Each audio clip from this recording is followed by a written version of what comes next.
That felt weird when you said kid jargon. Oh, I know. Hanging around students, I pick up a few things. Twin. Yep. Bet. How are you today? Good. How are you doing? Good. They keeping you busy around here? Yeah, I try to keep myself. It was a busy day yesterday. Some days it's just everything happens all at once. Isn't that and funny? Then some days nothing happens. Mm-hmm. But it was one of those everything's happening within the same 2-hour period. Yeah, we had a lot going on yesterday. We had, obviously, the state of Louisiana presenting its case before the Supreme Court. We'll get into that. I know you talked with our local state representative and House Speaker Pro Tem, Mike Johnson, to get his thoughts. He was there yesterday.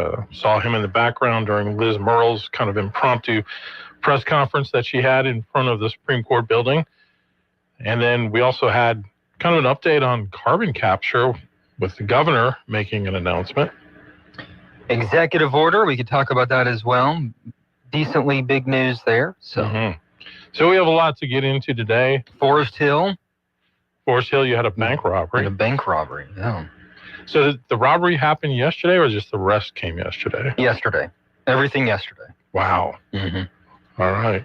Well, let's start with that one. That's kind of interesting. Yeah, so we got word that Forest Hill Junior High, just off of 165, was on lockdown. Called around, got some information from town officials that there was a bank robbery at the Sabine State Bank just off 112, like a quarter mile from 165.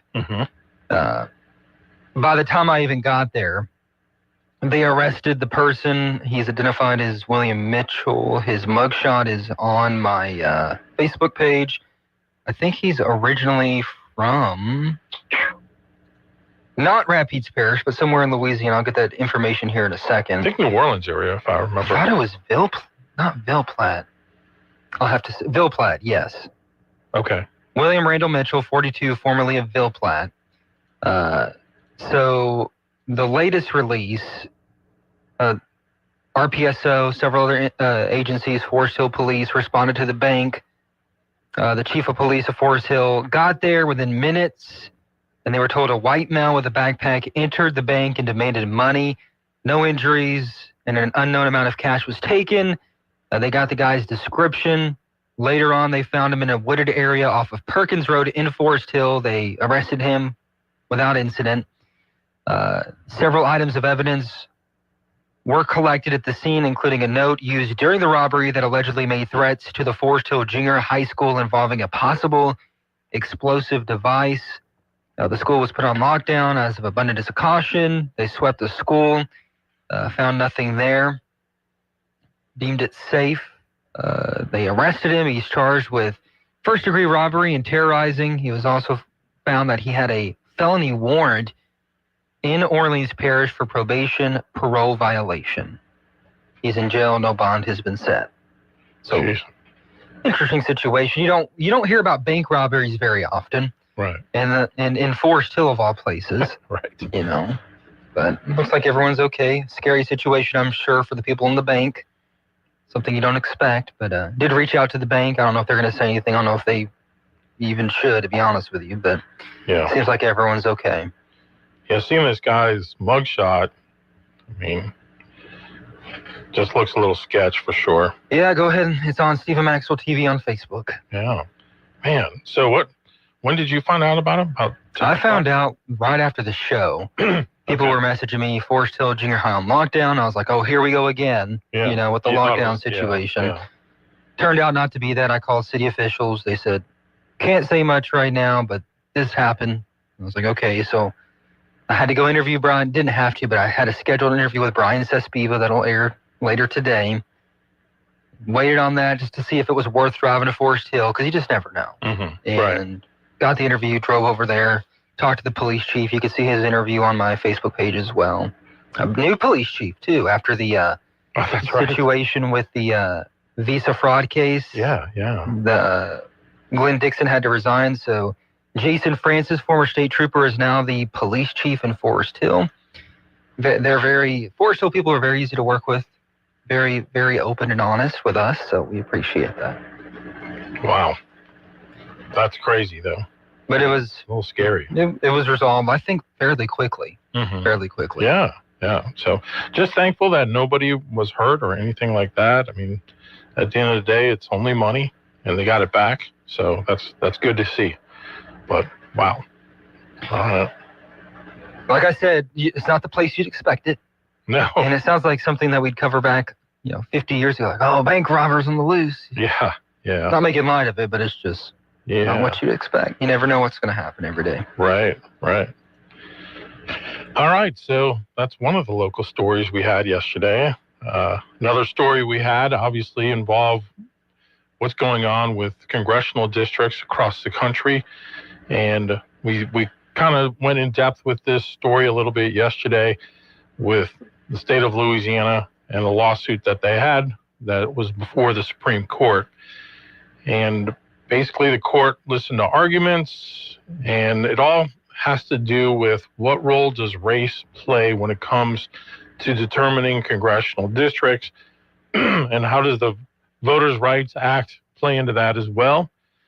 It looks as though the court, if you just kind of go by maybe sorry to turn something on. If you just go by maybe the comments and the line of questioning from the justices, it seems like they may be leaning in the direction of overturning not just this Louisiana district, but possibly a number of other districts, which are mostly across the South. But it looks like up to 12 districts that have had similar gerrymandering to create or carve out these majority black districts that really otherwise make no sense. I mean, redistricting is one of the biggest issues right now. Louisiana is kind of the first case that's going to be that's hit the court. Mm-hmm. And I think all eyes are on that. You got that. You had everything that was going on with Texas. You have everything that's going on with Prop 50 over in California. Right. So this kind of lumps into all of that. But Mike Johnson, state rep, Pineville, he was there in D.C. for the hearing, and he said that they expected it to go an hour, went 2.5. Mm-hmm. And it's interesting because you can listen to the audio of deliberations for the Supreme Court. They don't allow cameras in the court. That's a long-standing thing. But to hear some of the comments and the way, again, some of the questions were going, boy, Ketanji Brown Jackson. I don't know, man. She makes me shake my head sometimes when I see the things she's asking, or just her line of thinking. I mean, she's even been rebuked by her liberal colleagues at times for her reasoning in these things. So we'll see what happens from it. I know afterward that you had kind of all the press gaggle there, and getting a chance to hear from some of the key people that were involved, which included Liz Murrill, who is our state attorney general. Try to get this queued up. We can listen to a little bit of what she had to say here. So, and then I know, as you mentioned, you talk with Mike Johnson, so we'll also have an opportunity to hear that. Sorry, trying to get this queued up, and it's just stuck. Yeah, I mean, if you don't know, we're talking about District 6 in Louisiana. Was recently drawn about 2 years ago, I'd say, right? Yep. Because a judge ruled that there needed to be 2 minority-majority districts in Louisiana because 1/3 of the state's population is black. Yes. And legislators redrew it, came up with a district that stretches from the end of Shreveport through Natchitoches, through Alexandria, all the way down to parts of Baton Rouge. It's like a little sliver in the middle of the state. Right through the middle. Links together communities of Baton Rouge, Alexandria, and Shreveport. Which, Shreveport and Baton Rouge are like they're totally in line with each other. Oh yeah, definitely. And then Alexandria with both of them. I feel sorry for the congressman who has to deal with that. Like, you got to go to Baton Rouge, deal with their problems, and you have to go down up to Shreveport. Like, it's just not feel sorry for, but it just doesn't make sense. I'm sure he's happy to have that position, but you know what I mean. Well, it gives you. Well, never mind. Okay, well, this is Liz Murrill speaking after the session was done on what her thoughts are.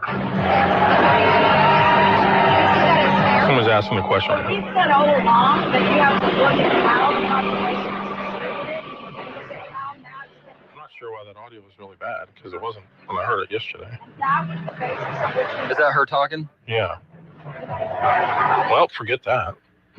That's weird. I think they feel pretty confident, those who are Yeah. against the map. They felt like it was going their way, but like Mike Johnson said, you just never know which way the courts are going to go. Yeah. Like it's Yeah. really hard to determine. Right. And it's a majority conservative court, Mm-hmm. so that's another sign. And they've been kind of going that way for the past couple of years. Yep. Sorry about that. That's Man, I okay. listened to that last night and it sounded fine. So, You got the Johnson one pulled up? for the one you did with him, Yeah. yeah, You can just we, play the 2-minute one. we can get that. We're just almost at the bottom of the hour, so Okay. we'll take a break and come back with that. But anyway, let's go ahead and do that, and we'll come back with more. Talkback is sponsored by The Clinics. With 18 providers and 3 locations, someone can see you today. This is a Bloomberg Money Minute. Many folks have been struggling to find a full-time job, so they're on the hunt for a holiday season gig. According to employment platform Indeed, searches for seasonal jobs are up 27% compared to a year ago and has surged 50% from 2023. Getting you a check on your money. Stocks are seeing gains this Thursday. Markets have been getting lots of support from the artificial intelligence spending boom. S&P futures are up 18 points. Dow futures rising 22. Yesterday, the S&P 500 finished higher, gaining 0.4% despite frictions between the U.S. and China over trade. The Dow closed little changed. And speaking of trading, Schwab is benefiting from a surge in retail investing. The financial firm reporting a 48% bump in new assets from a year ago. Openings of new brokerage accounts topped 1 million for the 4th quarter in a row. Schwab is also adding 16 branches. Courtney Donahoe, Bloomberg Radio. Have a ghoulishly good time Friday, October 17th from 6 to 8 p.m. at Tales Along the Bayou, Rapids Parish Library's annual storytelling spooktacular. Enjoy live music from Brian and Terry Kinder, Not So Scary Stories by master storyteller Sylvia Yancey Davis, plus trick-or-treating, food, and frightfully fun activities for the whole family. Don't miss this eerie evening under the stars at the Kent House. For more info, creep over to rpl.org.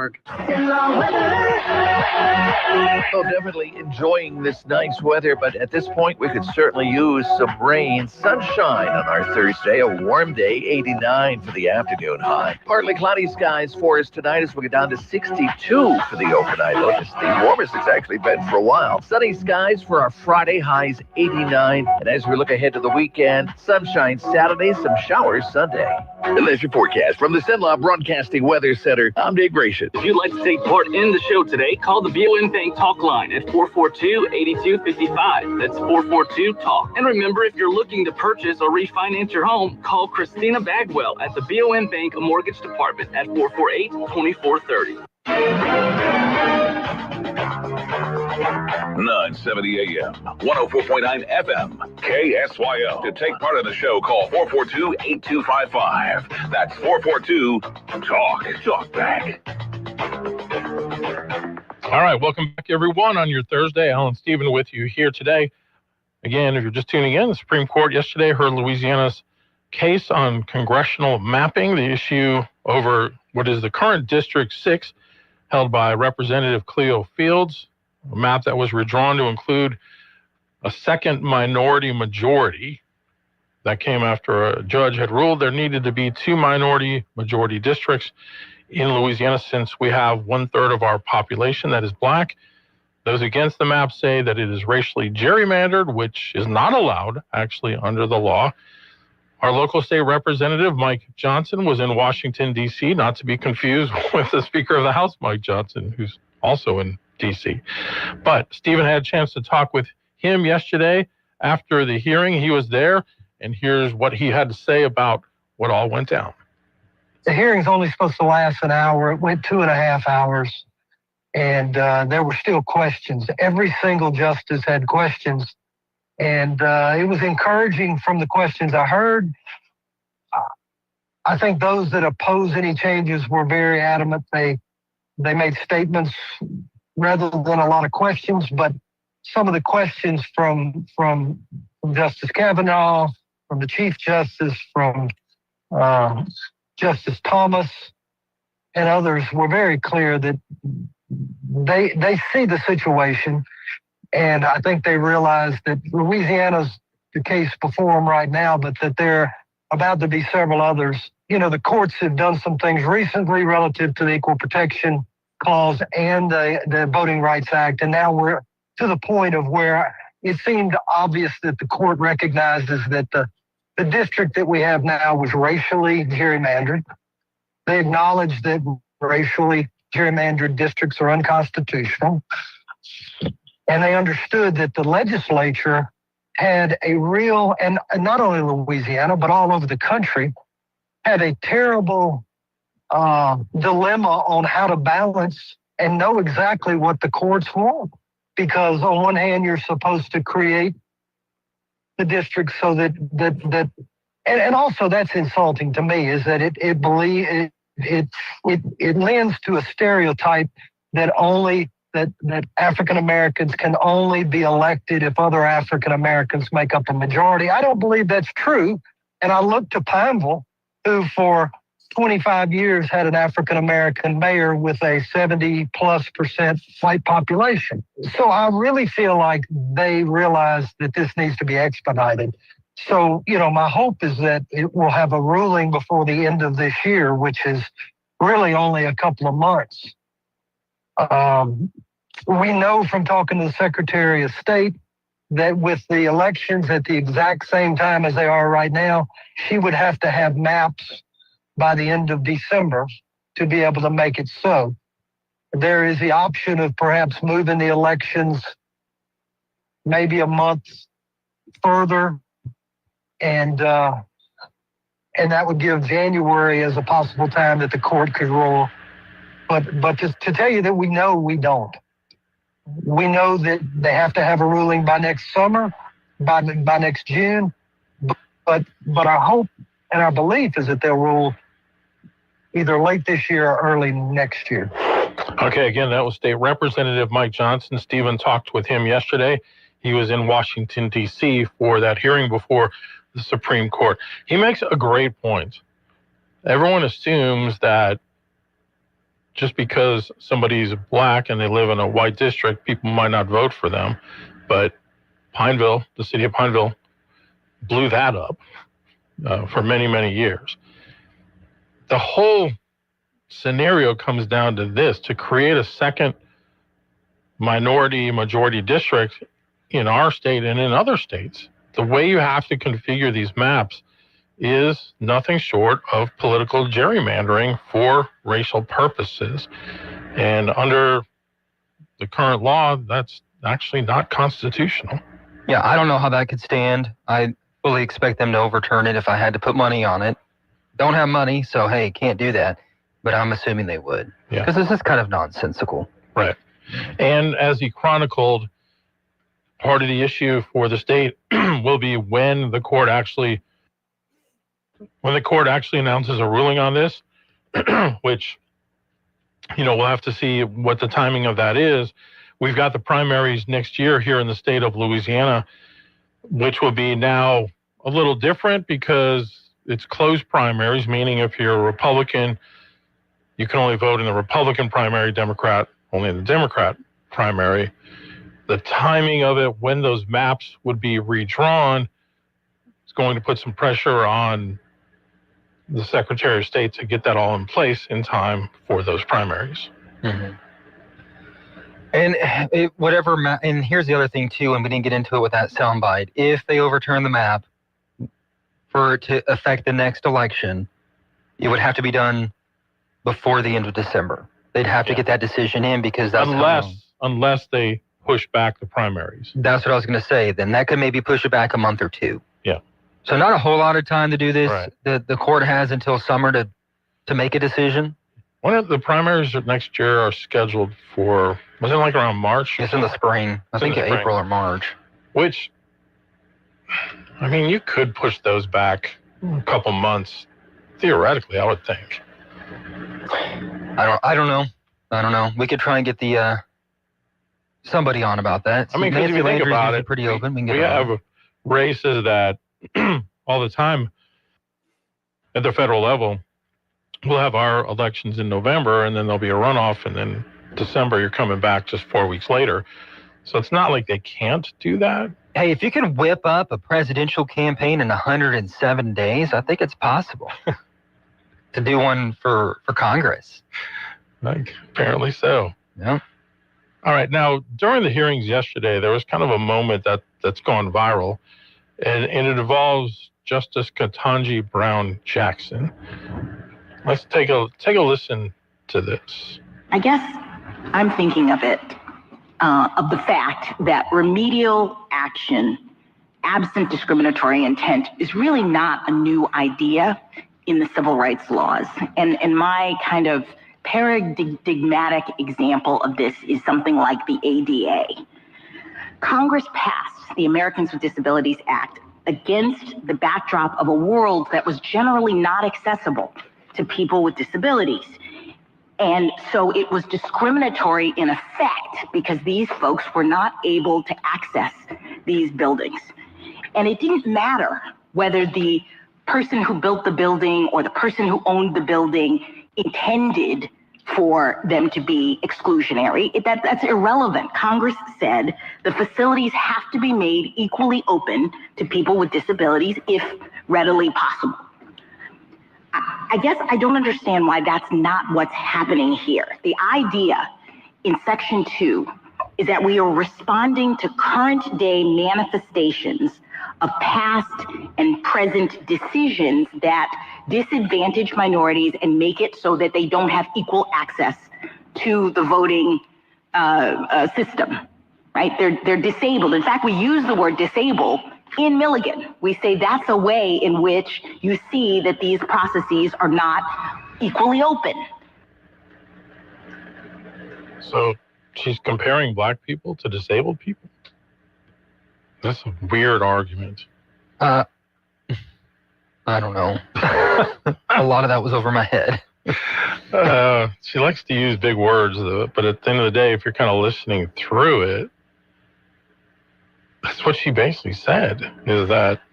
I think she meant like they were essentially disabled through the process and the system. They weren't able to adequately participate in the voting system. I don't know. I have to listen to that 2 or 3 more times. Yeah. That's how I feel when I go to court sometimes. I'm like, excuse me? Right. But, okay, regardless of whether you have a majority-minority district, that has nothing to do with people's ability to actually go vote. So I just don't really get that line of argument. I mean, I guess, because I thought the whole argument was going to be that those who are in favor of the map were going to argue that the main reason the map was drawn the way it was drawn is because it was politically motivated. Yeah. Because they were trying to keep certain Congress people. And then, of course, you had the sacrificial lamb of Garrett Graves. Right. I think that's what they were trying to say was the main issue. So right after she made that comment, one of the attorneys for the plaintiffs, Garrett Grime, responded by arguing that the court-ordered remedy for Louisiana to comply with the Voting Rights Act inappropriately makes stereotypical assumptions about minority voters. He said the difference is that the remedy under ADA and other anti-discrimination laws is not stereotyping. It's not race-based. I take your point, Jackson acknowledged, but you're saying then that the problem of no access is about race.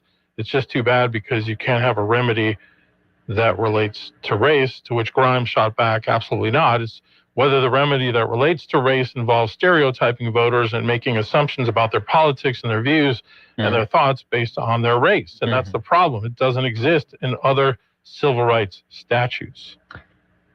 Good point. Yeah, and we talked about this before. How do we get a non-gerrymandered map? Yeah. But this, I don't even know why we're trying to, I have to be careful. I don't even know why we're discussing this, wondering, was it racially gerrymandered when they were ordered to racially gerrymander? Exactly. I'm so confused. And that's what Liz Murrow said afterward, too, is this has been an issue that has been needed to be dealt with because these states are trying to figure out, what do you want us to do? Because she used this term, we're damned if we do, we're damned if we don't. Yeah. And they need to make it clear what they're allowed to do, what they're supposed to do. So And maybe we should maybe get a state lawmaker on, but I'm just curious how it got to this point. You go through all this process. Yeah. And then we're going to have to go through this again. Babylon B. In powerful dissent, Ketanji Brown Jackson simply writes, Wakanda forever. Oh, my goodness. Well, I feel like, and it's a good point, too, that if an Albert Guillory, who is a black Republican, were to run in a district, he would have a very good chance. Oh, yeah. All things being equal, sure. Absolutely. But you also understand, too, that a lot of people feel like they may not be represented, but how do you draw it like a certain way, So yeah, I mean, you go back to the last time that Fields ran, and Guillory was a viable candidate, but for whatever reason, state Republican Party didn't really get behind him. They probably felt it was pointless. Maybe so. Yeah. Maybe he got decently closer than I thought. Yeah. But Cleo easily won that district. Yep, he did. All right. We'll take a break and come back with more. KSYL. Coverage varies by plan. View contracts and exclusions at endurancewarranty.com. This is an announcement to all United States vehicle owners who own a 2003 or newer vehicle with a manufacturer's warranty about to expire, or no warranty coverage at all. With a struggling economy and the cost of living on the rise, Endurance is now offering an affordable, low-cost vehicle coverage plan to the general public. As of today, you could be one of millions of drivers that now may qualify to have your vehicle protected under this coverage and have all future covered auto repairs paid directly to the repair shop for you. You pick your plan. You pick your deductible. You even pick the repair shop. Roadside service, towing, and rental coverage is included. Get your vehicle protected now and save your wallet from costly vehicle repairs. A toll-free number has been established for you to call for your free 5-minute quote and to see if you qualify. The number to call is 800-298-4932. 800-298-4932. Again, that's 800-298-4932. 970 AM, 104.9 FM, KSYL. Now back to Talk Bank. All right, we are back, and our phone lines are lit up. BOM Bank Talk Line, 318-442-8255. A guy I follow on Twitter, he's black. He says, just curious, does Ketanji Brown Jackson's declaration that blacks are disabled mean I can now park in the handicap spots? Oh, my gosh. You can't make it up sometimes. We'll go to the phones. Good morning. You're on Talkback. Well, I would agree that there are some people that are mentally unstable that are in public positions. I don't see how anyone can apologize for publicly saying that they wished that an opponent was dead and that the opponent's children were dead. Yeah. I mean, I don't know. And it just seems like that person is mentally unstable and unfit for office. Yeah, it's interesting because the last couple of days, there's been a story going around that Politico reported where they had gotten a hold of chat messages with young Republicans, and they're stupid messages. I mean, they're not anything anyone should commend at all. They should be condemned. But it's amazing to me how there's like this breathless condemnation of that, but yet you heard very little coverage on the national level for the point you're talking about, which is the Virginia District Attorney General's race, where the leading Democrat candidate made these comments in a text wishing death upon his political opponents and the ability to urinate on their graves. That's the one we heard a couple of weeks ago, right? Yeah, that was the one where at the debate last week between the Republican and Democrat candidates for governor, the Democrat candidate refused to condemn those words. Just absolutely refused. I've heard it all over the news. I'm not trying to be contrarian, but I've heard all about that story. Okay. All right. I'll stand corrected if that's the fact. I mean, the story has been all over, but by the same token, it seems like the Democrats are using assertiveness. I took a course in assertiveness once, and in it, if you're caught basically saying something that you shouldn't say, you just basically do like a bully when you're fighting with a bully. The bully may hit you 2 or 3 times, but by the time he gets to the third punch, he's worn himself out.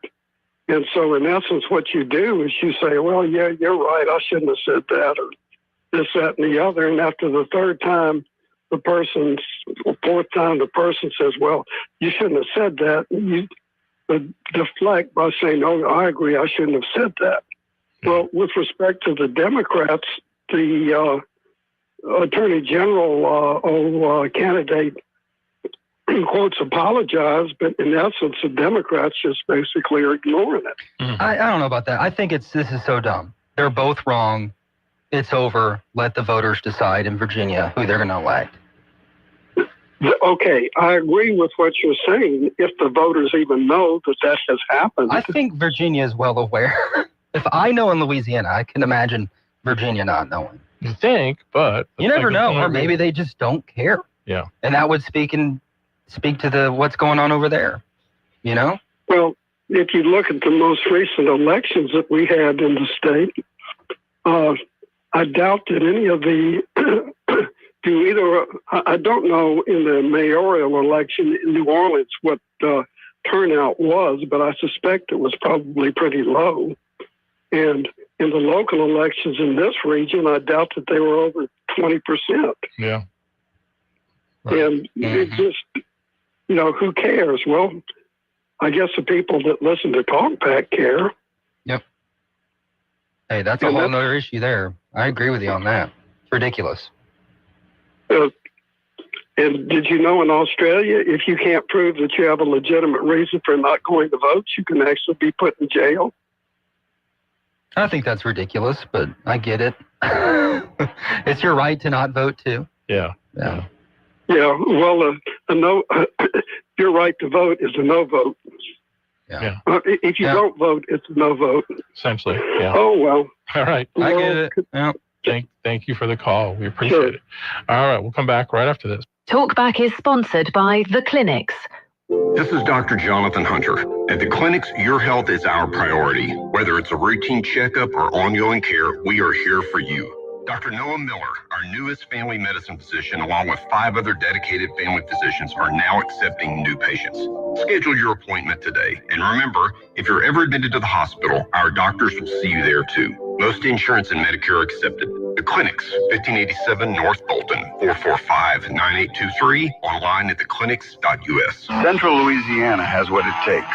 Strong workforce, perfect location, and a legacy of getting things done. That's why Beaver Lake Renewable Energy is producing clean fuel in Pineville, investing $2.5 billion, bringing 1,100 construction jobs, 600 permanent jobs, and millions in local tax revenue.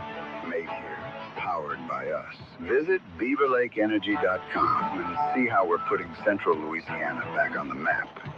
This month, get ready for some spooky, family-friendly fun. Enjoy fall festivals, art walks, a zombie walk, trick-or-treating, and so much more. Plus, don't miss key events like the Van Gogh Gala annual fundraiser at River Oaks on October 18th and the Women in Business Conference October 30th and 31st at the Alexandria Convention Center, hosted by the Central Louisiana Chamber of Commerce. Go to AlexandriaPinevilleLA.com for details and visit ExploreLouisiana.com to plan your trip today. Great news, everybody. Karen is back at Wilmore's Mobile and Sub Express, located right there at the intersection of North MacArthur Drive and Bayou Rapides Road. Hungry for breakfast? Karen will hook you up with biscuits, croissants, subs, and all the hot coffee you can handle. Just stop by any weekday morning from 6 a.m. till 9 and get your day started right. It's breakfast just the way you like it. Fresh, hot, and satisfying. Now I'm hungry. At Wilmore's Mobile and Sub Express on MacArthur Drive at Bayou Rapides Road. I have nothing to do. Looking for something to do? Listen up, Sinla. Take a trip back in time at the 5th Annual Southern Forest Heritage Museum Fall Fest in Longleaf. On Saturday the 18th, everyone's invited for live blacksmithing, Model T rides, free museum tours, food and craft vendors, and more. Have a spooktacular time at the Pineville Family Fall Fest, Thursday, October 23rd at the Ward 9 Sports Complex. It's free. Enjoy a petting zoo, jumpers, hot dogs, and candy for everyone. Starts at 6. If you're 55 and up, come to the Halloween Trunk or Treat, Thursday the 30th at Magnolia Baptist Church, presented by Rapides Council on Aging. Stop by from 11 till 2 for free refreshments, fun, and info about senior services available to you. Get ready for action as Louisiana Christian University University presents Dorm Wars on Friday, November 7th. Come to Wildcat Stadium at 1 for an Olympic-style competition between dorms. Who will be the champion? Sounds good. Zenlaw Broadcasting. 970 AM, 104.9 FM, KSYO. Now back to Talk Back. All right, we're back. Let's go back to the phones. Thanks for waiting. You're on Talkback. Hey, as Ed Tarpley here. I was at the Supreme Court yesterday. Oh, you were? Okay. I was there in Washington, D.C. Heard the argument. Justice Jackson was very aggressive, very, I thought, arrogant. And, her questioning was just, her line of questioning was, just kind of ridiculous. I mean, Justice Thomas, Justice Kavanaugh, Justice Alito in particular, I mean, they asked great questions. And, my impression coming away from it yesterday, I think there's 6 votes to take an action to do something with Section 2 of the Voting Rights Act, which is the real problem. This is what the real issue was about yesterday. The discussion was about Section 2 of the Voting Rights Act. Right. And I think that for those people that are concerned about race being used to draw these districts all around the country, it was a good day because I think the Supreme Court is going to do something about that. Now, exactly what the remedy will be, well, no one knows. We won't see that for a couple of months at least. Mm-hmm. But I felt like it was a good day for that side of the argument. And I'll have to say this, that it was really kind of bizarre what happened with the position of the state of Louisiana, because this case was already argued at the Supreme Court in March, and the state of Louisiana was on the other side of the issue. And so it wasn't until just a few weeks ago that the state switched sides and took the position of the plaintiffs, represented by Paul Hurd from Monroe. So very interesting dynamic there about why the state of Louisiana changed sides. I'm glad the state did change sides, but for over a year and a half, the state argued that the map was constitutional and that the district should be upheld. So anyway, lots of dynamic there, Al. And I think that if you really look at it, Paul Hurd from Monroe, he's the one that represented the Calais plaintiffs that filed the lawsuit against the map that was drawn in January of 2024. And they went to trial before a 3-judge panel in April of 2024. And the 3-judge panel ruled that the map was unconstitutional. And so they were in the process of drawing another map when the state of Louisiana filed a motion for a stay. And so the Supreme Court stayed the decision of the 3-judge panel, and that's what resulted in Cleo Fields getting elected in November of 2024, because otherwise we would have had a new district drawn by the 3-judge panel. But the state of Louisiana opposed that, so that was Attorney General Liz Murrow and Governor Jeff Landry. So how we got there to the Supreme Court is because essentially the state defended this unconstitutional district. So, I mean, I know that Governor Landry and Attorney General Murrow made statements yesterday after the court about how they helped bring this suit before the Supreme Court, but actually it was not the governor or the attorney general. It was Paul Hurd from Monroe, who represented the plaintiffs, who filed a lawsuit against the district that resulted in this case coming before the Supreme Court. Well, that's what I was confused about yesterday, because I was like, I thought Murrow was supposed to be defending the map. At least she had for the most part. She had that's exactly right. She defended the map all the way up until September. They switched sides just a few weeks ago. And look, the very first question asked by Justice Clarence Thomas, the very first question that he asked, and it was just, Justice Thomas doesn't say a whole lot at these oral arguments. He said, why did the state of Louisiana switch sides? Mm-hmm. That was the very first question. Why did the state of Louisiana switch sides? And the response from the Solicitor General Aguinagua was they came to the position that Section 2 was unconstitutional. Well, that's great. I'm glad they came to that position. That was the right position. That's the position they should have all along, but they didn't because they distinguished the district all along up until just a few weeks ago. Hey, Ed, we're out of time for this hour. Thank you so much for calling in and adding that perspective. Thank you, my friend. Now I call you when we need you to talk. It's going to be good. There you go. Thanks.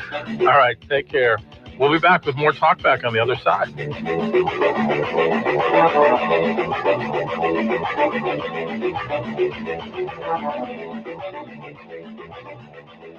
You've been listening to Talk Back. The opinions expressed were those of the hosts and callers, and not necessarily those of Cenlaw Broadcasting. AM 970, FM 104.9, KSYL, and KRRV 100.3, HD3, Alexandria. This is CBS News on the Hour, sponsored by Progressive Insurance. I'm Deborah Rodriguez. President Trump confirms he's authorized the CIA to conduct covert operations in Venezuela. Correspondent Natalie Brand. The president has also designated a prison gang out of Venezuela, Tren de Aragua, as a terrorist organization, and he revealed that the administration is considering potential land strikes as well, following what the administration has seen as successful strikes on the sea. But over on Capitol Hill, a number of lawmakers, particularly Democratic lawmakers, are worried about the legal authority of these strikes, of this escalated activity, and they're also some worried about the risk of escalation into war. Hamas has returned the bodies of 2 more hostages to Israel under terms of the new peace plan, but the remains of 19 others are still unaccounted for. CBS's Deborah Patta reports from East Jerusalem. To date, Hamas has returned 9 bodies. Senior U.S. advisors have told CBS News that the level of destruction in Gaza has made it almost impossible to retrieve the rest, even if Hamas knew where they were buried. President Trump has weighed in. It's a gruesome process. I almost hate to talk about it. But they're digging. They're actually digging. Seniors are getting conflicting information from a new Medicare portal. Correspondent Michael Wallace has those details. When the open enrollment period for Medicare Advantage plans began yesterday, the Washington Post found a new directory of doctors and which insurance plans they accept was filled with errors. Some providers are listed simultaneously as in-network and out-of-network. Misled seniors could end up having to pay out of pocket for their medical appointments. The Centers for Medicare and Medicaid Services tells the Post it is working quickly to address the errors. Hundreds of Alaskans trapped in floodwaters from Typhoon Halong are being airlifted to drier ground. Emergency Management's Jeremy Zidek. Homes are knocked off of their foundations. In some cases, they're flipped over. The power system in the communities is completely destroyed. Weight loss injectables could lead to less boozing. CBS's Michael George. An unintended side effect of popular weight loss drugs like Ozempic and Wegovy. They may also reduce alcohol use. A study from the Freeland Biomedical Research Institute found GLP-1 drugs slow the speed at which alcohol enters the bloodstream, which also slows the effects on the brain. And researchers say if alcohol takes longer to take effect, it's less likely to lead to abuse. S&P futures are up 30. This is CBS News. Sponsored by Progressive. See why over 43 million drivers trust Progressive to stay protected on the road. See for yourself at Progressive.com. Vanity Fair calls BritBox a delicious streamer. Collider says everyone should be watching. Catch Britain's next best series with BritBox. Stream acclaimed new originals like Code of Silence. You read Lips, right? And Linley, based on the best-selling mystery series. Say hi, Linley. Take it from here. And don't miss the new season of Karen Perry coming this October. You don't look like police. I'll take that as a compliment. See it differently when you stream the best of British TV with BritBox. Watch with a free trial today. This message comes from Viking, committed to exploring the world in comfort. Journey through the heart of Europe on an elegant Viking longship with thoughtful service, destination-focused dining, and cultural enrichment on board and on shore. With small ships that bring travelers closer to the destination, there's more time to explore. And every Viking voyage is all-inclusive, with no children and no casinos. Discover more at Viking.com. Louisiana Radio Network, I'm Jeff Palermo. Plenty of reaction to Governor Landry's executive order that halts all new proposed carbon capture projects. Charles Owen is one of several lawmakers who have expressed concerns about pumping and storing carbon dioxide below the ground. They're talking about doing something that's never been done in the United States, which is put multiple carbon streams below the ground in the same location. Owen therefore supports Governor Landry's moratorium on new applications for carbon capture injection wells. But Will Green, the president and CEO of the Louisiana Association of Business and Industry, says it's a bad move. Creates uncertainty. It creates unpredictability. Green says it allows neighboring states like Texas to take advantage. I'm Andrew Greenstein. Governor Landry is hoping the National Guard will be deployed to Louisiana in less than a month. Last month, Landry requested that the federal government provide funding to deploy 1,000 guardsmen to Baton Rouge, New Orleans, and Shreveport to assist local law enforcement in crime fighting. Louisiana Radio Network. You too could have a beautiful smile in as little as 12 weeks. Exclusive to Today's Dental in Pineville, Virtual Align Clear Aligners, the fastest, most convenient, affordable way to straighten your teeth for people on the go. Plus, they're invisible. No one will know you're doing it. Experience the Virtual Align difference. Call Today's Dental at 448-4540. It's a general dental facility on Highway 28 East in Pineville, owned by Dr. Jonas Goche. 448-4540. So definitely enjoying this nice weather, but at this point we could certainly use some rain. Sunshine on our Thursday, a warm day, 89 for the afternoon high. Partly cloudy skies for us tonight as we get down to 62 for the overnight low. It's the warmest it's actually been for a while. Sunny skies for our Friday, highs 89. And as we look ahead to the weekend, sunshine Saturday, some showers Sunday.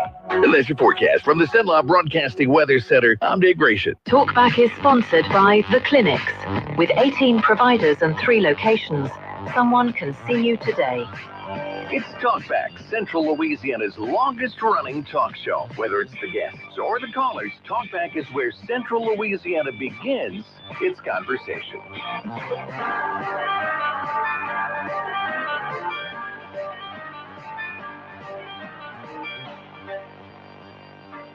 All right, we're back with hour number 2 of Talkback. Alan Stephen with you on a Thursday. We've spent most of this last hour talking about the case before the Supreme Court yesterday involving the state of Louisiana and its congressional district, specifically District 6, which was carved out to be a majority-minority district, and where things might head from here.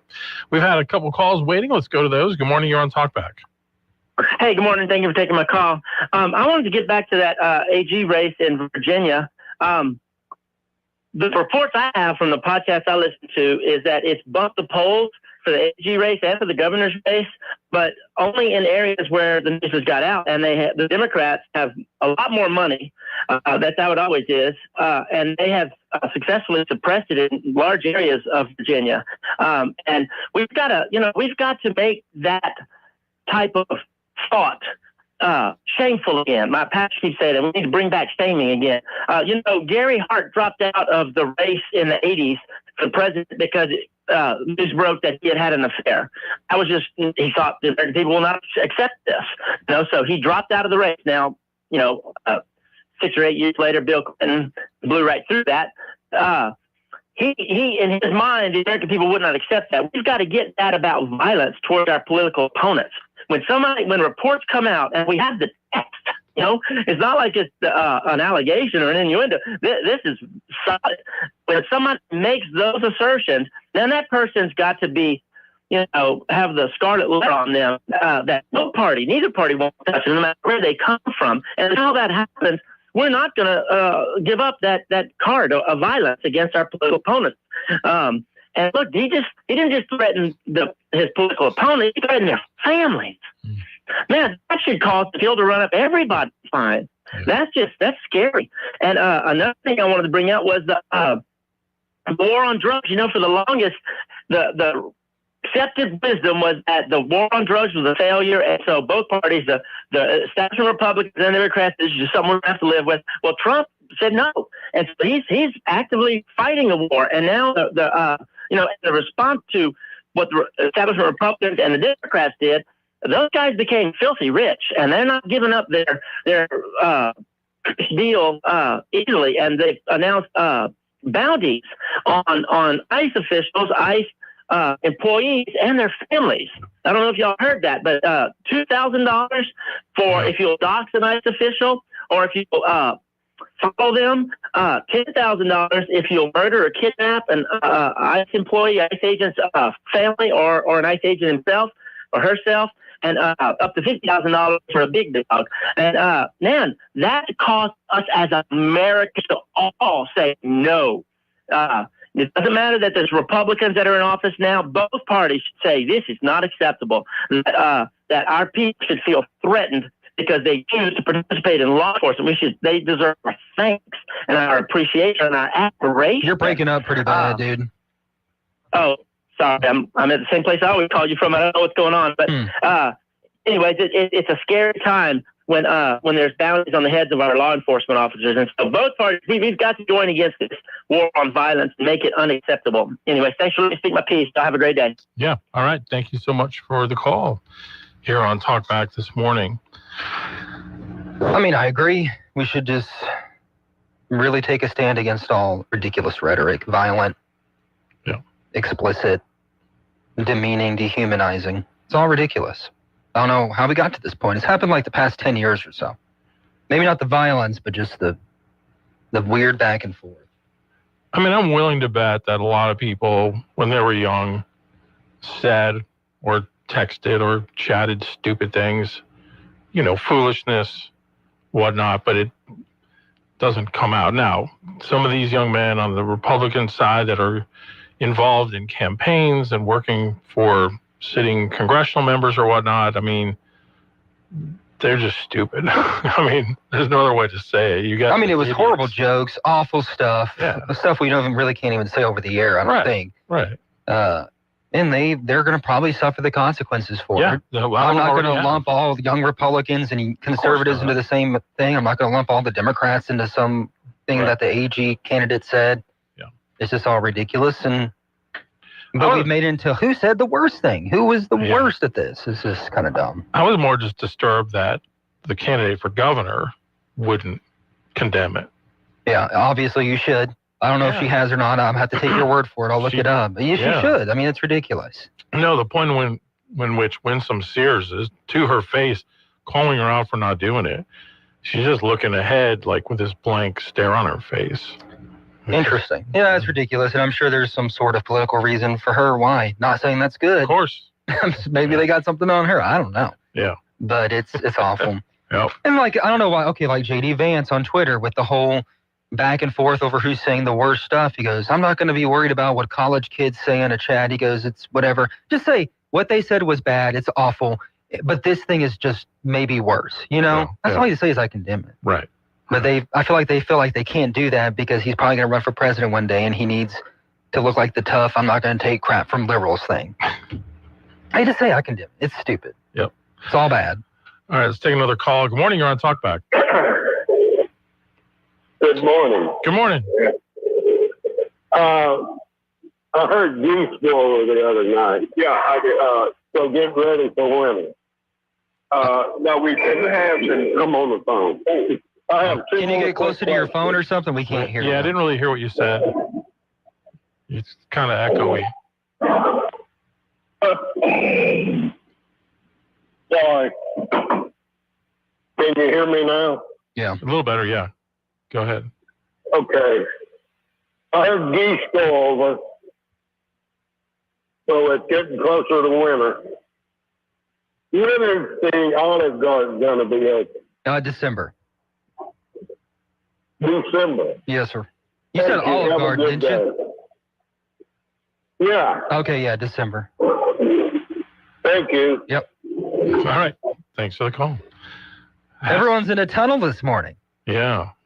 A lot of people like to talk on speakerphone or Bluetooth, whatever. Yeah. But as much as possible when you call in, if you can just use your phone without all that. Yeah, put it up to your ear. All right. So we have a couple more stories we want to get to. I want to talk about what's going on with carbon capture right now. Interesting story, though, that's kind of making the rounds on social media today. So J.B. Pritzker, America's favorite governor, he said sarcastically, released his 2024 tax summaries today. I thought that was Newsom. Oh. America's favorite governor. Oh, yeah, that too. So apparently last year, Pritzker made $10.7 million, a little less than half coming from capital gains. Mm-hmm. Of that amount, $1.425 million from gambling. I want to know the dude's prop bets, man. I don't know anybody. JB Pritzker? Yeah. How do you make that much money gambling? Yeah. Do you really want to go down this road about politicians making money? Wait, I got to order my Trump elf. I was about to say, give me a break. No, I just think it's fascinating that he made that much money gambling. That is interesting. I'd like to know what he bet on. Wasn't the Cubs, huh? Is he a Cubs guy or a White Sox guy? I don't know. But did you see the Pope yesterday? No.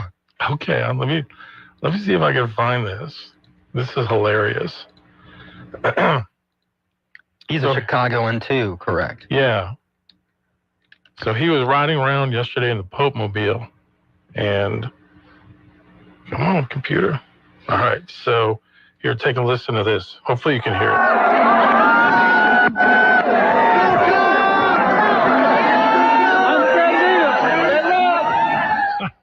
Well, I don't know what he said. So someone in the crowd yelled, "Go Cubs," and he yelled, "Han perdido." They lost. Yeah, he's a Sox guy, huh? Yeah. Yeah. How awesome is that, though? The Pope is giving shade to the Cubs. Man, I was so floored whenever they picked him because I'm all into like the papal selection. I'm not Catholic. I don't know much about Catholicism. Yeah. But it's just the whole drama. Like, I want to know who is going to be the next Pope. And I was just floored when it was an American.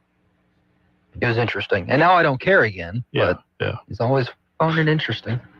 Like, and he was going by and he's doing his little waving thing and the crowds are all lined up and go Cubs. Han perdido. They lost. So what is Han perdido?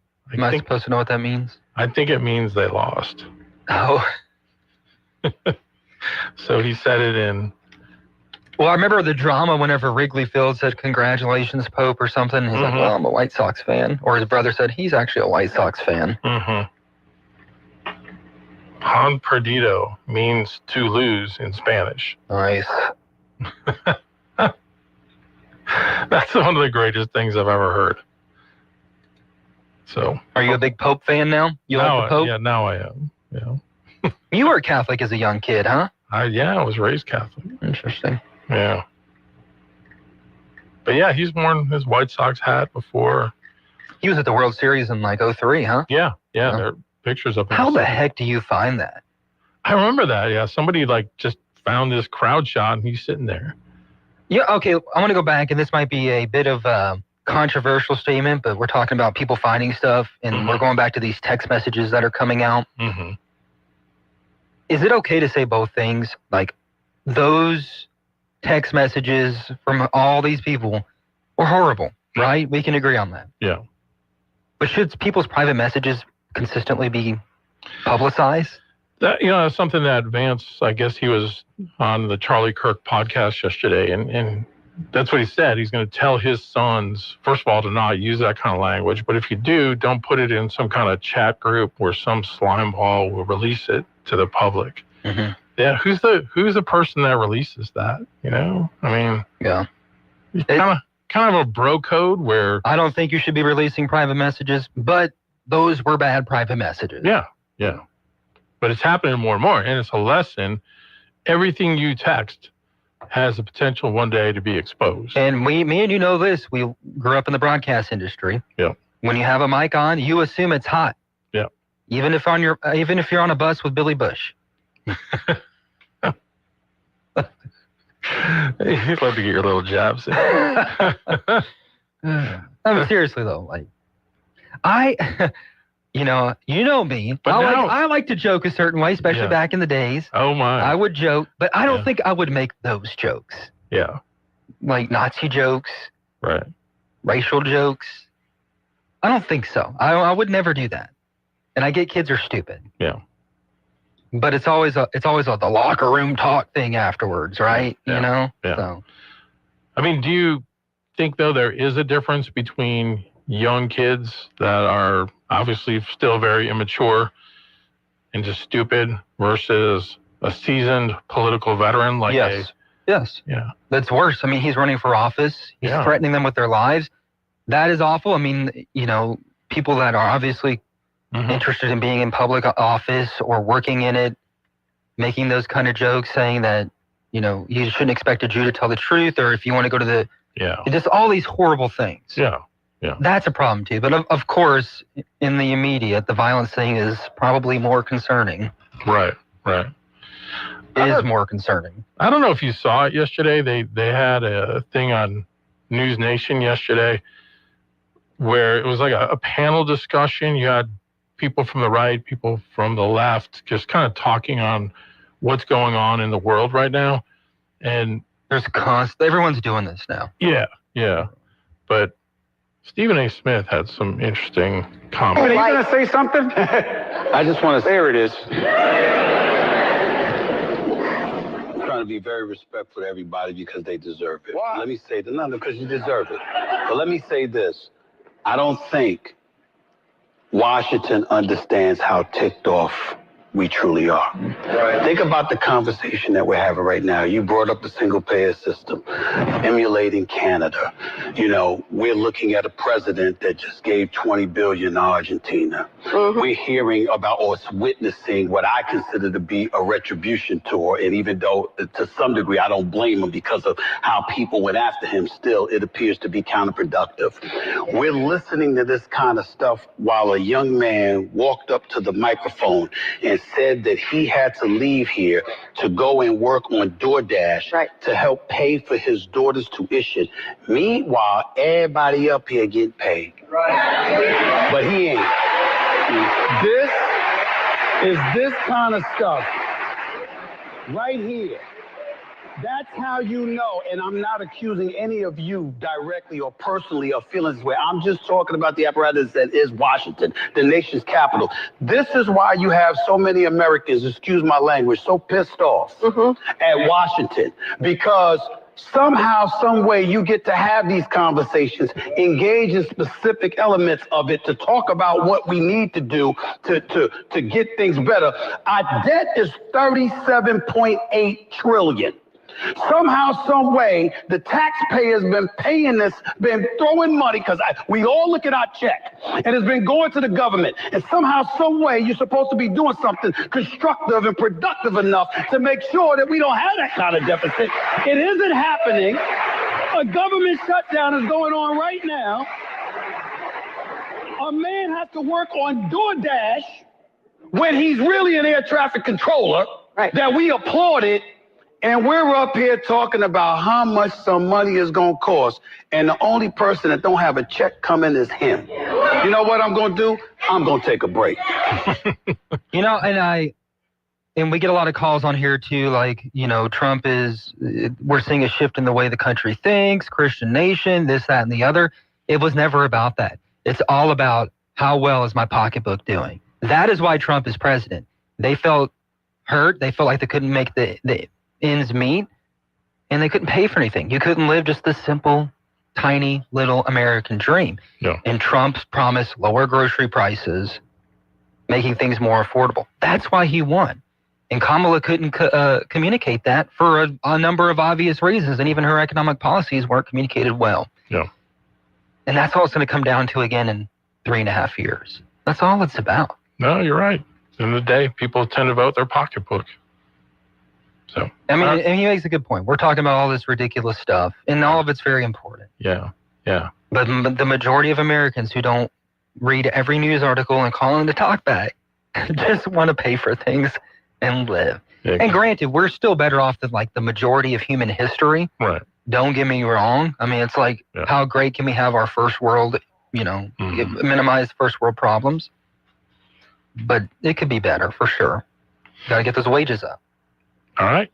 We'll come back with more. Talkback is sponsored by The Clinics. With 18 providers and 3 locations, someone can see you today. Whew, this party is a blast. Thanks. The community center here at England Airport has been so easy to work with.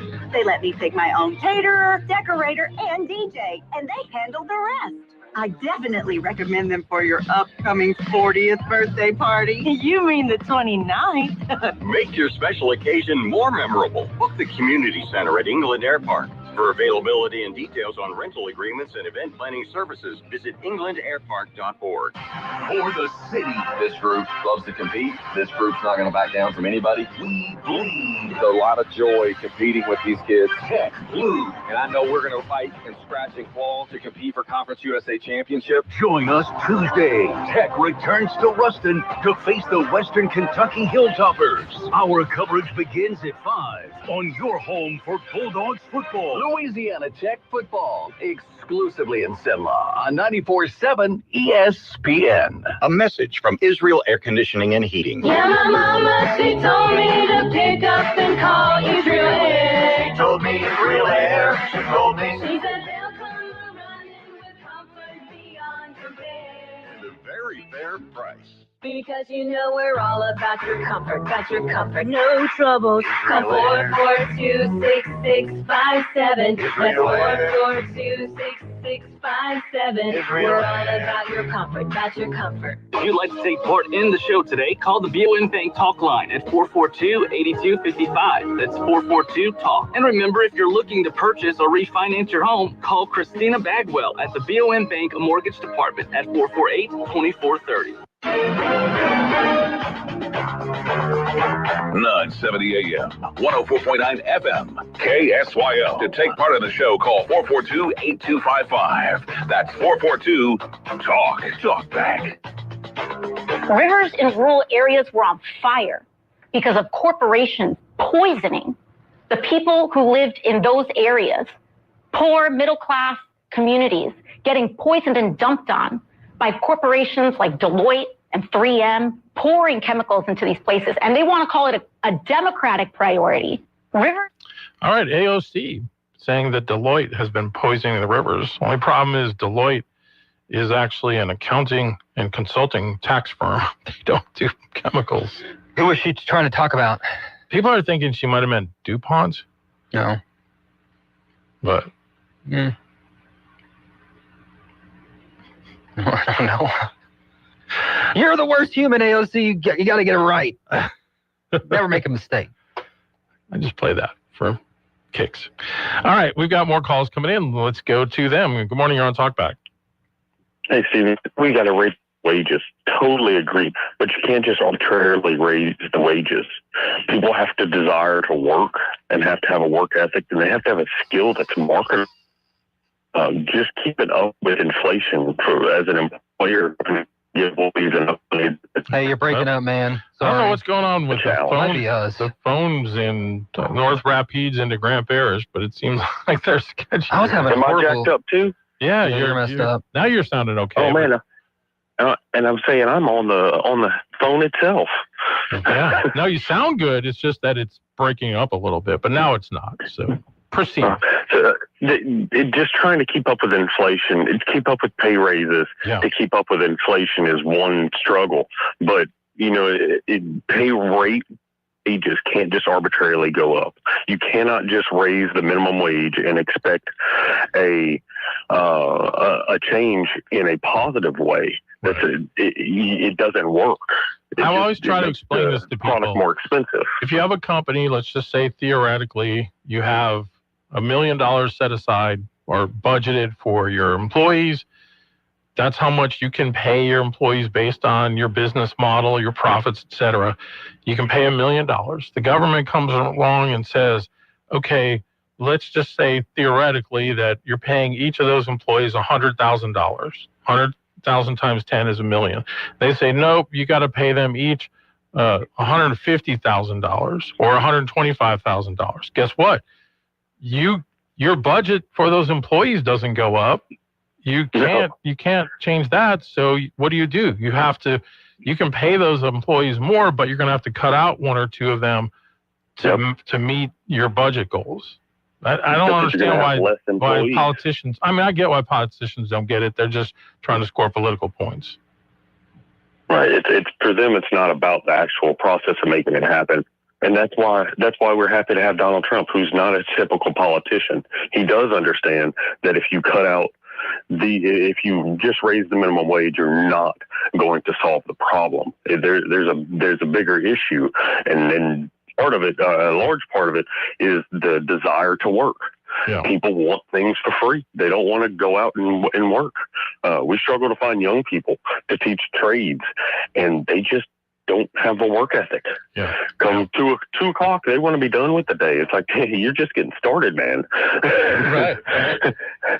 It is harder to find younger people that want to work a lot, and it's not all younger people. It seems like there are less young people who want to work hard, and by God, that's what we need in this country, is people who are not afraid to get their hands dirty and work.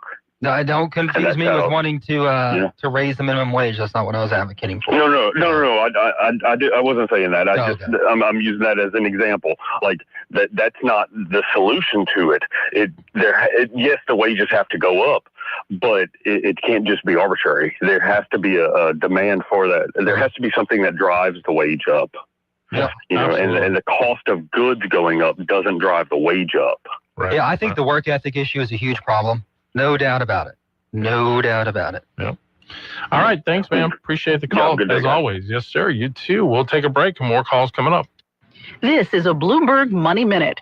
Stocks getting a boost today as strong earnings from banks continue to roll in, and as investors bet the Fed will cut interest rates by 0.5% this month to help combat a slowdown in the job market. Another day, another record for gold, the precious metal trading above $4,200 an ounce as investors pile money into so-called safe haven investments amid economic uncertainty. The buying spree spreading to other precious metals, with silver also trading at an all-time high. The new CEO at Nestle announcing plans to slash 16,000 jobs only weeks after taking over. The maker of Nespresso coffee capsules and Kit Kat candy bars says the job cuts will happen over the next 2 years and save Nestle more than $1.25 billion. And strong demand from business travelers helped United Airlines quarterly earnings blow past Wall Street estimates. United predicting revenue this quarter will be the best in the company's history. Alexis Christoforous, Bloomberg Radio. Central Louisiana has what it takes: strong workforce, perfect location, and a legacy of getting things done. That's why Beaver Lake Renewable Energy is producing clean fuel in Pineville, investing $2.5 billion, bringing 1,100 construction jobs, 600 permanent jobs, and millions in local tax revenue. Made here, powered by us. Visit BeaverLakeEnergy.com and see how we're putting Central Louisiana back on the map. Hey, y'all, don't miss these upcoming events. October 16th through 19th, International Rice Festival in Crowley. October 17th through 19th, Boucherie and Balloon Festival in Sorrento and Rougarou Fest in Houma. October 18th, Louisiana Legends Fest in Homer, Acadia Music Fest in Thibodaux, Le Grand Reveal in Church Point, and through the 19th, Madisonville Wooden Boat Festival and Acadian Heritage Fall Festival in Thibodaux. Visit festivals.explorelouisiana.com and make your plans to laissez les bon temps rouler. Wesley Financial Group is not a law firm, and Chuck McDowell definitely not an attorney. This is Chuck. If someone talked you into buying something really silly and you want to get out of that silly little thing, my advice, get the facts. Call me and I'll send you our timeshare exit kit absolutely free. Inside, you'll learn how timeshare works and all your options for cancellation. Call Wesley now for your free exit info kit. 800-620-8844. That's 800-620-8844. Hey, I'm Mike Slater. My dad passed away at the age of 63. It's out of nowhere. Had a stroke. Super hard, obviously, for the whole family, but my dad had life insurance. This is why I have life insurance for my family, for my wife and 4 kids. And the best place to get life insurance is ethos.com, because you can do it in 10 minutes. And there's no medical exam and no blood test, just a few health questions. Get life insurance in 10 minutes so your family is protected. Ethos, E-T-H-O-S, ethos.com/Mike. So definitely enjoying this nice weather, but at this point we could certainly use some rain. Sunshine on our Thursday, a warm day, 89 for the afternoon high. Partly cloudy skies for us tonight as we get down to 62 for the overnight low. It's the warmest it's actually been for a while. Sunny skies for our Friday, highs 89. And as we look ahead to the weekend, sunshine Saturday, some showers Sunday. And there's your forecast from the Cenla Broadcasting Weather Center. I'm Dave Gratian. It's Talkback 970 AM, 104.9 FM, KSYO. All right, we're back. More calls coming in on the BOM Bank Talk line. Let's go to them. Good morning. You're on Talkback. Hello, Mr. Al. Yes, sir. How you doing, buddy? Good. How's that little wife of yours? Oh, she's so sweet. Still pretty and fat. Yeah, boy. Does Mr. Maxwell know about my little fat wife? I've heard you a few times. Okay. Well, anyway, I called you to tell you about one of my jokes I was talking about a while ago. It might be racist, but I really don't care. Oh, please don't say it then. It ain't racist. It's just on the Cajun. My Cajun buddies, two of them, gone fishing. They got out in the lake, started fishing, and one of them reached down and picked up his thermos bottle. Got him a drink out of it, and his buddy said, "What is that?" Oh, he said, "That's my thermos bottle."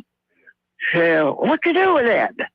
Well, he said, if you want to put something cold in it, it'll keep it cold. If you want to put something hot in it, it'll keep it hot. Me, I'm going to get one of them for sure. A few days later, they went fishing again. There's the other partner that had him a new thermos bottle. He said, "See, you got your new thermos bottle." He said, "Well, yeah." He said, "What you got in it?" He said, "I got some iced tea and some gumbo."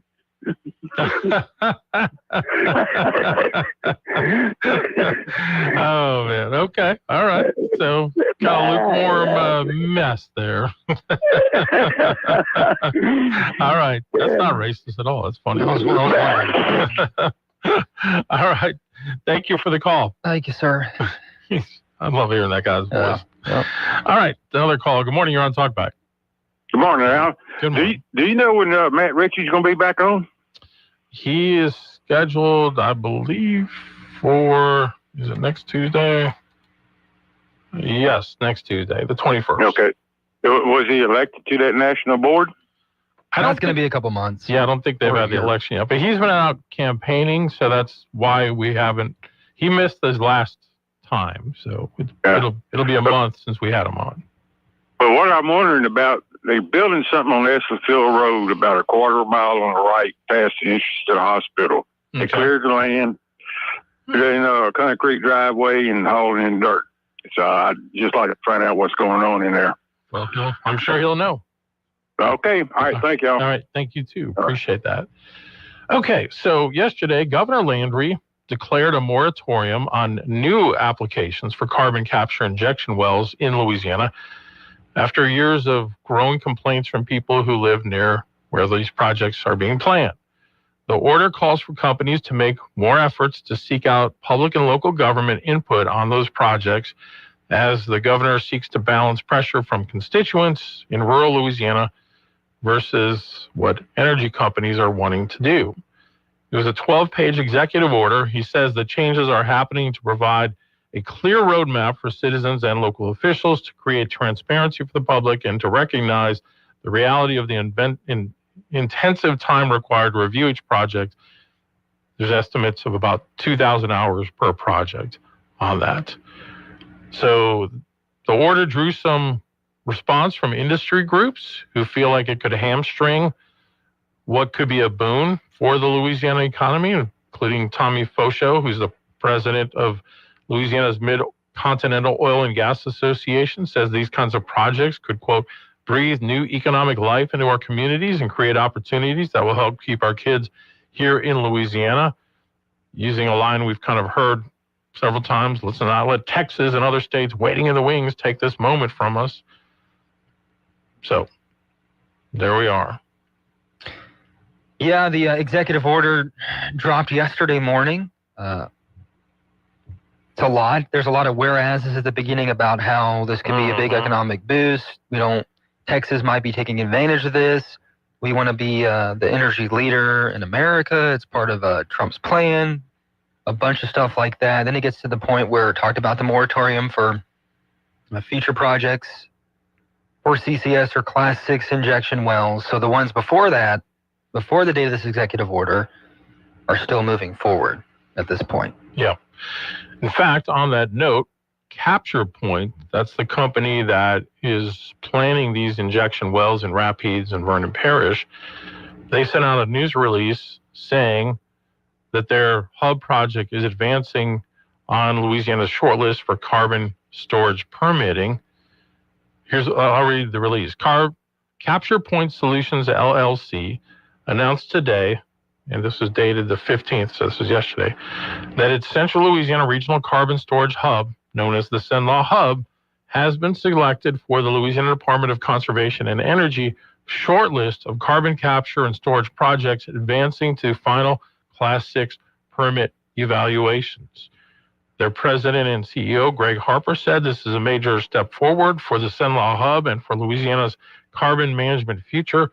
We're pleased that Louisiana recognizes the Cenla Hub as an industry leader designed for safety, environmental protection, economic development, and genuine community partnership. We'll continue working closely with state regulators to earn final approval and bring this world-class carbon storage site online. Located in Vernon Parish, the Cenla Hub encompasses some of the most promising underground geology in North America, the release says. Extensive U.S. Geological Survey assessments rank the region's deep rock formations among the safest and most capable in the world for long-term carbon dioxide storage. This site could ultimately be one of the largest onshore deep underground storage hubs in the United States. Yeah, that was one of the projects that'll stay in place, it looks like, for now, and that's the one I think a lot of people that we've heard are against these projects are concerned about. We saw some protests in Leesville a couple days ago at the police jury meeting. So we've gone over this story a million times, and we've gotten both sides of the issue. And I did see an article this morning. I can't remember who shared it, but it came from the Daily Caller. It says the Trump administration is fighting to block what is a global carbon tax that a UN agency is attempting to pass quietly this week. It's called the International Maritime Organization, a UN body based in London. They want to adopt a so-called net zero framework, which would levy significant penalties on carbon dioxide emissions from ships that exceed certain limits. The Trump administration argues the proposal could raise global shipping costs by as much as 10%. So this is where a lot of this is coming from. And when we've had the people on from I can't think of it right now, from the Beaver Lake Project. Yeah, Sungas. Thank you. Oh, I mean, they've said this is the whole issue. Their methanol that they will produce is meant to fuel ships that deliver cargo in Europe or to Europe. And if they don't have this low or net zero carbon emissions to it, then it would cost them a lot more and not make it economically feasible. So really it's a market that's more global than here in the country. And the whole debate is about, do we want jobs to come to Central Louisiana? But what about the long term with all of this? You honestly get both sides. Yeah. Yeah. And so the state feels like they have very exhaustive measures in place to make sure something doesn't happen. Tons of permitting things with, is it the DNR now? Is that what they are? They keep changing their name. Yeah. Whatever they are. And then people are concerned about the long-term effects if something happens, or what if the company isn't here with it. We've heard it back and forth. I've covered 75 meetings, and they're all important. Everything's important. Yeah. And but it looks like those projects are moving forward. It looks like for now. I know that there's some bills they were talking about maybe preventing some eminent domain. Is the governor's moratorium more to kind of save face with voters? It's not stopping projects that are already going forward. It's just putting a moratorium on new projects. Probably. Yeah, it's so it looks trying to like, give some- now he's fighting for the people, but really it's not stopping what's already in motion. And look, I'm not trying to get in his brain, but I'm assuming he's taken the thought process that he knows there's going to be some people mad about it, but it won't affect him in the long term. Because let's be honest, I don't think a lot of people, probably in Baton Rouge, New Orleans, right, Freeport, well, it's are really not going thinking on their about it. properties. 100%. I'm not saying that. I'm not taking a side here. I'm just saying that's probably what he's thinking. Yep. I think you're right. Okay, we'll take a break and we'll come back with more calls. KSYL. This is Dr. Jonathan Hunter with the clinics. We provide primary, family, and chronic care along with gastroenterology, podiatry, with on-site lab and x-ray services. I'm pleased to welcome family physician Dr. Noah Miller to our team. We are currently accepting new patients and same-day appointments are available. If you're admitted into the hospital, our doctors will see you there as well. Most insurance and Medicare are accepted. The clinic's on North Bolton, 445-9823, and online at theclinics.us.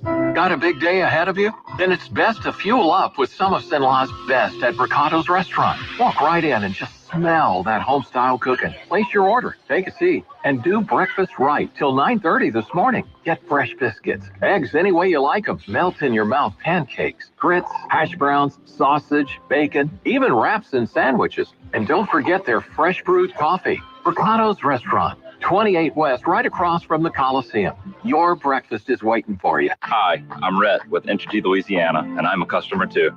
I'm proud to say that our rates are 33% below the national average. Every day, our team is focused on keeping costs lower for you. We take affordability personally because this is our home too. So we work harder and smarter to fight rising costs while also improving reliability for years to come. This isn't just my job, it's a commitment to my community. Together, we power life. Entergy. Now back to Talk Back, 970 AM, 104.9 FM, KSYL. All right, we're back. Let's go back to the phones on the BOM Bank Talk Line. Good morning. You're on Talk Back. Well, I'm kind of double dipping, but you got my ire. I don't know if we can allow that. The bottom line is that if SunGas can't put their whatever in the ground, then they can't sell their product to the Europeans. Right. Okay. Right. Well, where are the Europeans going to get the product if it's not coming from SunGas? Are they going to go get it from the Russians? Right. That's what they have been doing for years, and there's been a push to change that. The president even has wanted them to not rely so much on Russia. He's warned them about that. Well, okay. So are the alternative locations for the fuel going to sequester the carbon? Of course they're not. Right. I mean, Russia doesn't. True. So it's to me, it's just an obvious smoke and mirrors type of thing where somebody's going to make a lot of money putting carbon someplace in the ground, whether it's in Texas, Venezuela, or wherever, or Russia, and walk around with a big smile on their face, eating filet mignon whenever they want to. Yeah. So you're telling me it's a profit deal? Yeah, I mean, it's so obvious that it makes, well, that guy who's running for Attorney General in Virginia is liable to win. So, who pays attention? Yeah.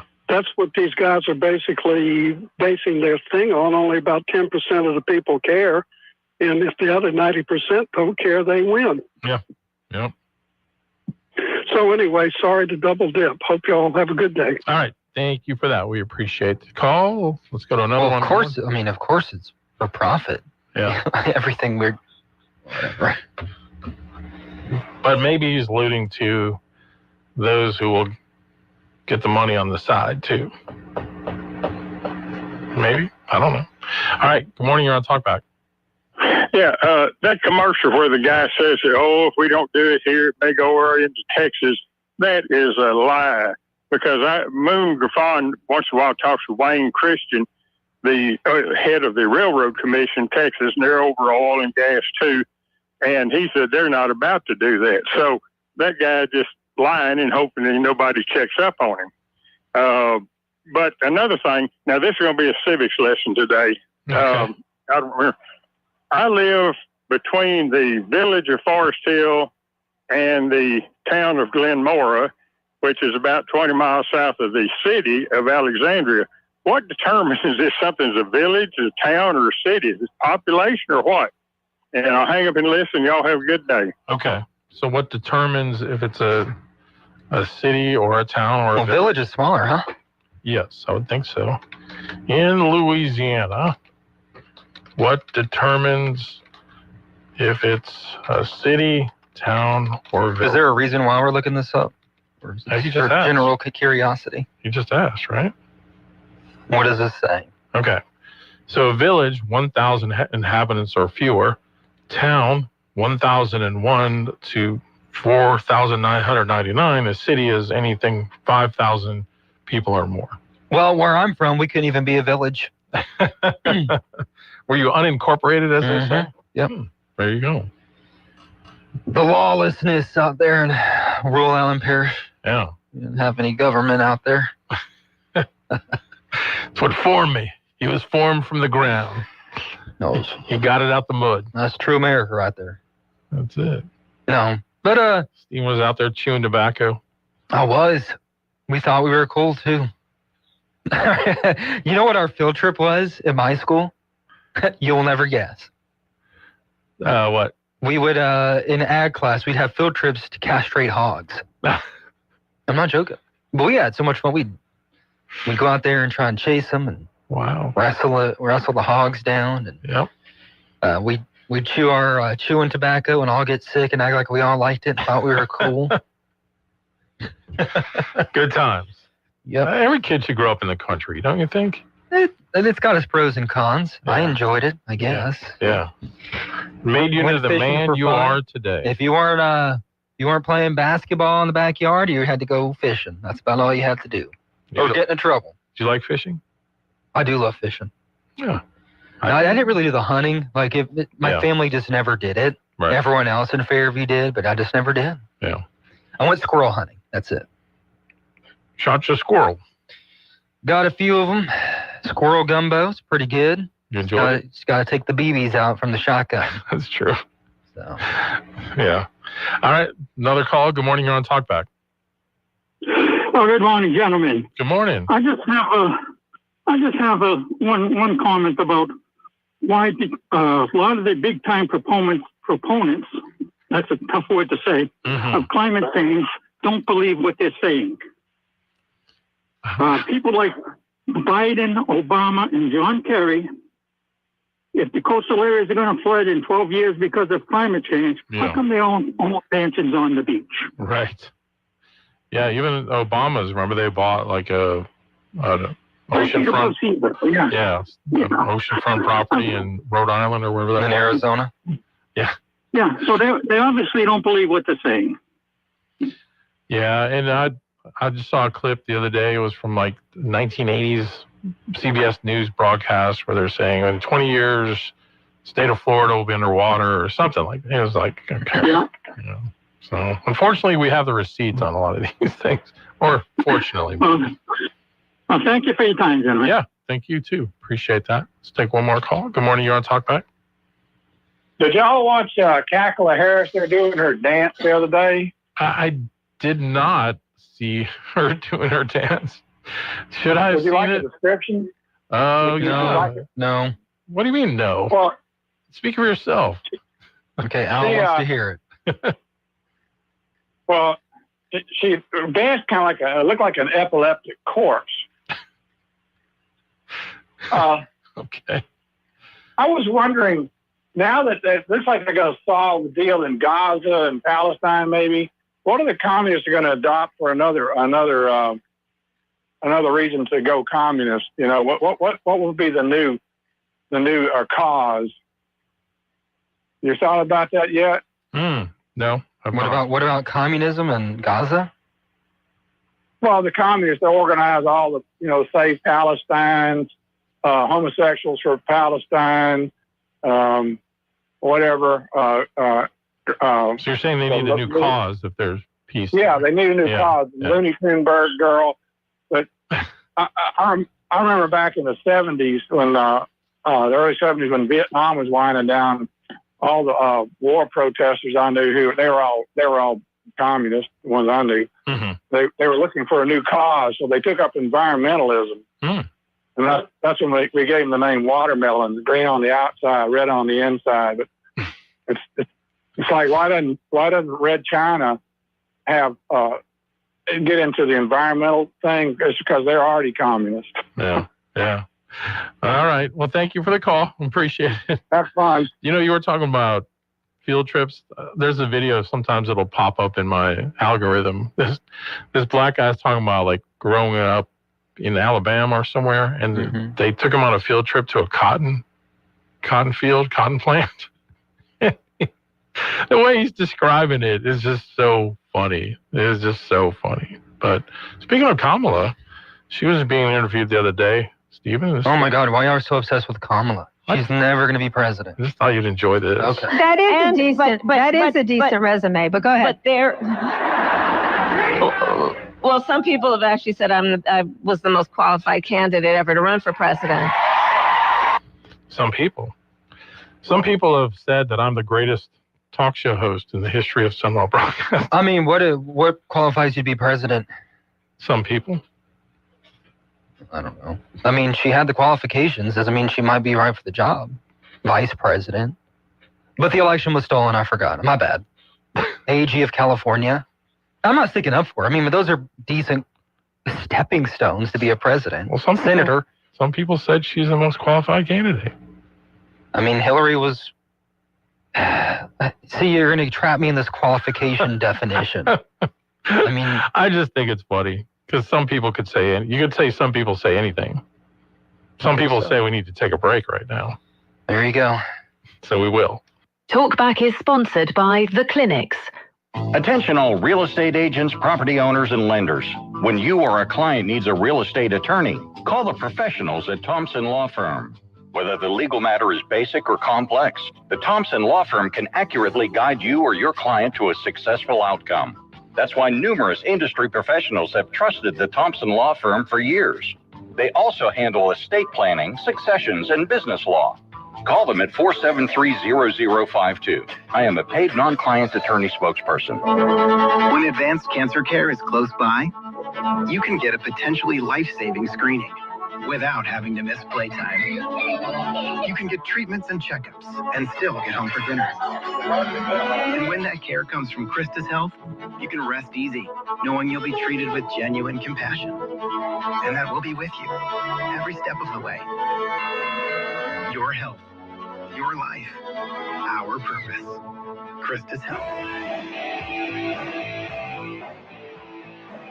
Now back to Talkback, 970 AM, 104.9 FM, KSYO.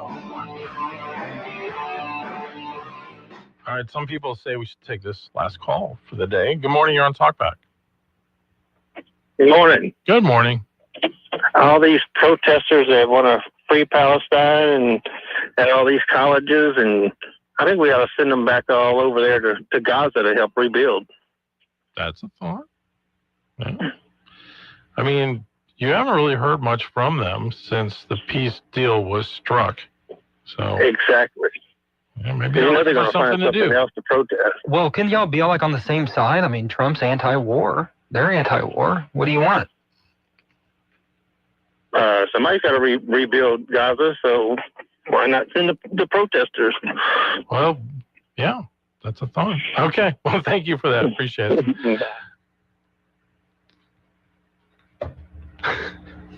Anyways. I mean, what do you think, Al? About what? You bring your hammer and help them rebuild or something, or you just don't care enough? See, it's a dumb question. I hadn't thought about it. Yeah. Okay. If I had a hammer, I'd hammer in the morning. Yeah, we'll see what comes of that deal. Hopefully it sticks. Yeah. I mean, you're already seeing the Palestinian side, Hamas, probably not going to abide by much. That's a problem. So.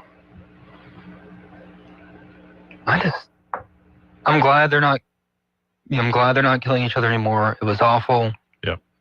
I just don't know. It's such a complicated issue. Yeah, it is. I'll let y'all argue that.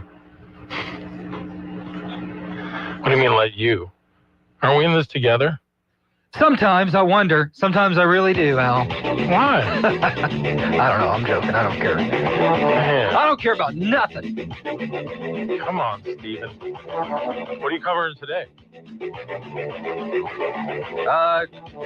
A lot of things. I got to think about it for a second. I'll just check my Facebook feed every couple hours to see what the latest story you produced is. I won't be doing anything on Gaza.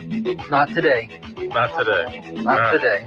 Some people say you have the greatest Facebook page on Facebook. I'd have to agree with them there. Yeah, there you go. All right, everyone. We'll do it again tomorrow. Thanks. You've been listening to Talkback. The opinions expressed were those of the hosts and callers, and not necessarily those of